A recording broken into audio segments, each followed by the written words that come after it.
Welcome back.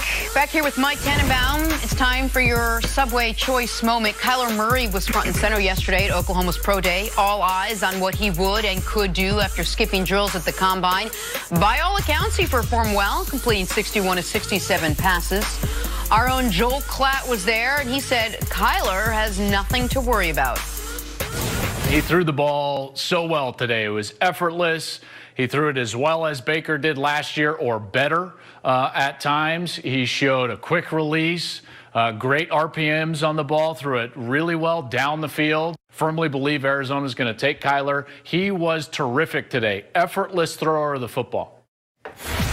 Mike, we were talking earlier about how quickly the narrative changes sometimes when it comes to the draft and where guys go. Do you think Kyler solidified himself as the top pick in the draft? 6 weeks ago, this is not what we were talking about. Yeah, he very may well have. I saw him play live a couple times last year, and I thought in particular against Alabama when he played well in the second half, that to me showed competitiveness, overcoming adversity. I think Russell Wilson, Baker Mayfield have answered the question, can a shorter quarterback, make it and be as productive as, they've been. My bigger question is, if you're Arizona, are you taking him? You just took Josh Rosen a year ago. You traded up, Chris, from 15 to 10, and you could be sitting there and you could get a pass rusher like a Nick Bosa and pair him with Chandler Jones. Are you better off doing that and saying after 5 games, I'm going to give up on Josh Rosen? If you do decide that you want Kyler, how much of it is, at that point, Josh Rosen is, you have to look at him as a sunk cost and you just get as much as you possibly can,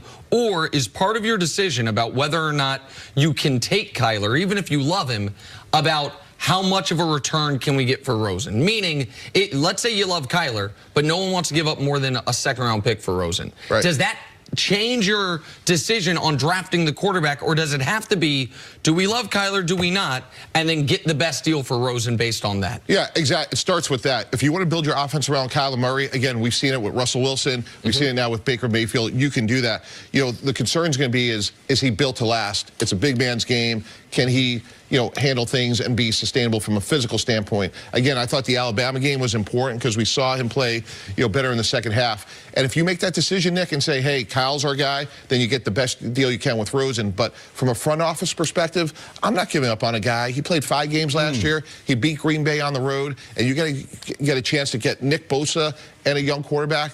I like that pairing, better. But again, if you say Murray's your guy, then you cut your losses with Rosen and you move on. I like the fact that you went to watch him play this year, because very seldom are we getting that type of perspective.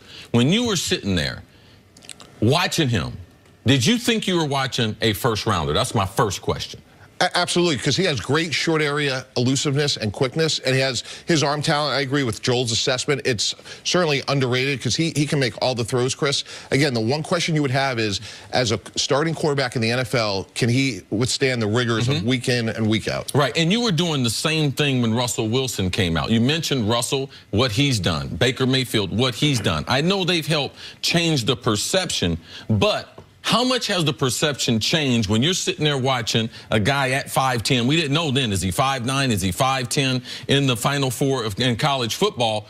How much was the perception there when you were watching Russell and he came out? And Snyder and the group there in Seattle said, man, if he was 2 inches taller, he had been a first-round pick. How much different is it now looking at Kyler, and how much the league and the optics have changed? No question about it, because of those guys' success. And again, if you have a plan, if you're taking him with the first pick overall, the head coach, the offensive coordinator, the GM, they all have to be on the same page. How can we put this player in a chance to be successful? How can we build an offense? And obviously a guy like Cliff Kingsbury, coming from Texas Tech, can certainly design an offense to put Kyle in the best chance to be successful. I'll ask this to anyone here. What else at this point, now that the Combine and the Pro Day are behind us, what else does Kyler Murray have to prove leading up to the draft? Like, do well in your individual workouts, right? Tell me, you guys can tell me if I'm wrong. But I think at this point, it's hard to go forwards. It's just don't go backwards. I disagree with that, Nick. Okay. If you're going to put all your eggs in a player's basket, you got to bring him in. You got to make sure that, hey,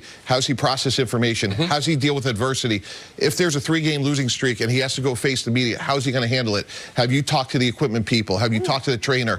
All those things are critically important because he is the face of your franchise. And as we know in pro football, Chris, there's going to be a lot of adversity. So how he handles that is going to be critical. Right. And what Mike's talking about is keep the process going. Nick makes a fair point as far as you're not going to drop if they think you're number one. The obvious aspect, man, don't get in trouble. But he's not a person that has shown us, and he doesn't get credit for that. He doesn't get credit that all he has done is win. He doesn't get credit that he's a great leader. He doesn't get credit that he comes from a two-parent home, from professional parents and everything. His dad had played at a high level. He doesn't get credit for those things. Doesn't get credit that he doesn't get in trouble. So right now, what he needs to do is learn, what Mike's saying, learn pro football. The organization that's in love with him, learn more about him. So it's kind of a meeting of a coming together. He needs to learn more about pro football. Work on his leadership skills, because it's different in leading high school teams to championships. I respect it. 42-0 in the state of Texas, much respect to it. It's great what he did, taking over from Baker Mayfield,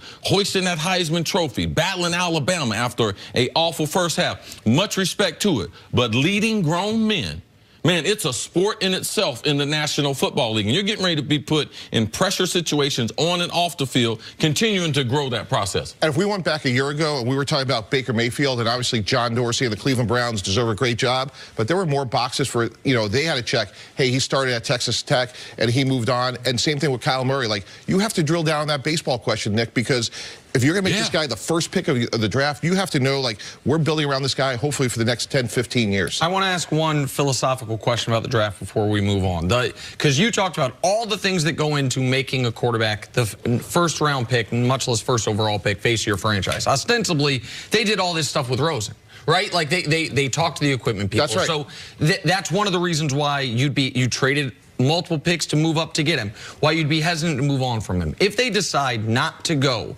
with Kyler Murray at number 1 and stick with Josh Rosen, do you think in today's NFL, when there are elite quarterbacks available in the draft, you can get fair value at the number 1 overall pick without taking a quarterback? Meaning a team like Arizona, if they're not going to take a quarterback, is the only way to get the true value of that pick trading the pick to someone who wants the quarterback and getting a bunch of assets for it?